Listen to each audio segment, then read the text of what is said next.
Hello everyone, welcome to my YouTube channel. आज ये तुम्हारा क्लास 12 और गणित শিকাই দিম তারে অনুহে 2.1 শিকাই দিম তারে আমি 1 2 3 এবিলা করিছিল আজি নেক্সট 4 নম্বৰ পৰা স্টাৰ্ট কৰিম 4 নম্বৰ কি দি আছে tan inverse minus √3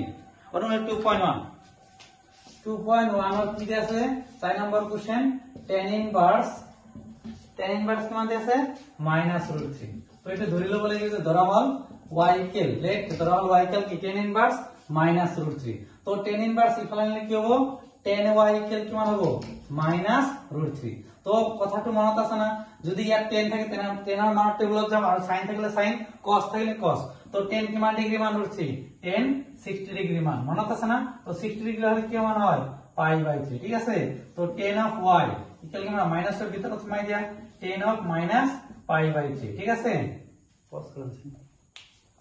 তো আমার কি আছিল যে 10 π/3 মাইনাস তো ভিতরে কমাই দিছো 10 কি হবে ক্যান্সেল হবে তো y ইকুয়াল কি হবে মাইনাস π/3 এটা আমার आंसर এর থেকে কি লিখবা যে tan ইনভার্স মাইনাস √3 মুখ্য মান কি মান হবে মাইনাস π/3 তারপর নেক্সট কোশ্চেন আমার কি নম্বর 5 নম্বর কোশ্চেনটো কি দেয়া আছে আমার cos ইনভার্স মাইনাস হাফ 5 নম্বরটা চাইলেবা cos ইনভার্স মাইনাস হাফ এটা আমার দেয়া আছে ঠিক আছে তো আমার নিয়ম এটা কি লিখব লাগিব যে ধরা হল y equal cos inverse minus half এটা মনে রাখবা let ধরা হল let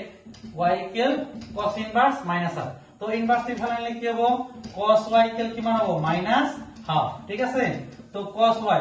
মই কইছিল না cos তাইলে cos sin এর sin তো cos কি মান ডিগ্রি মান হাফ মনে রাখবে sin আর cos কি হয় প্রক্ষণ হয় তো এটা কি মান হয় sin 30 ডিগ্রি মান তাহলে cos কি মান হবে 60 ডিগ্রি তো cos 60 হলে আমার কি মান হবে π/3 কিন্তু তার আগে কি আছে এটা মাইনাস আছে এতে একটা কথা মনোযোগ দিবা না তো আমার মাইনাস আছে আর cos এর একটা কি আছে পরিহার আছে মনে আছে না তো -2 এতে কি করব লাগবে প্লাস বানাবো কিনে কি বানাবো চাইলো তো আমি एक्चुअली আমার বহুত নিয়ম আছে আমার একটা মেথড আছে ASTC ঠিক আছে তো এ মানে অল পজিটিভ s মানে কি sin cosec আর t মানে tan cos আর কি আছে cos মানে cosec ঠিক আছে তো আমার cos ঋণাত্মক কোনটো যুগত হয় 2 নম্বর যুগত এখানে কি হবে π - π/3 ঠিক আছে তো কি হবে cos of y ইকুয়াল কি মান হবে cos of 2π/3 তো আমার কি cos ক্যান্সেল তো y ইকুয়াল কি মান হবে 2π/3 এটা আমার आंसर ঠিক আছে তো আমার নেক্সট কোশ্চেন কি আছে tan ইনভার্স -1 তো ধরিলা ধরা হল y ইকুয়াল tan ইনভার্স -1 ঠিক আছে তো tan ইনভার্স ইফালে না তাহলে কি হবে tan y ইকুয়াল কি মান হবে -1 মই কইছিল না tan থাকলে tan এর মান sin থাকলে sin এর মান তো tan y তো tan কি মান ডিগ্রি মান 145 ডিগ্রি ঠিক আছে তো -40 ইফালে মুছাই দিলে দিব লাগিব tan of -π/4 তো tan ক্যান্সেল করলে কি হবে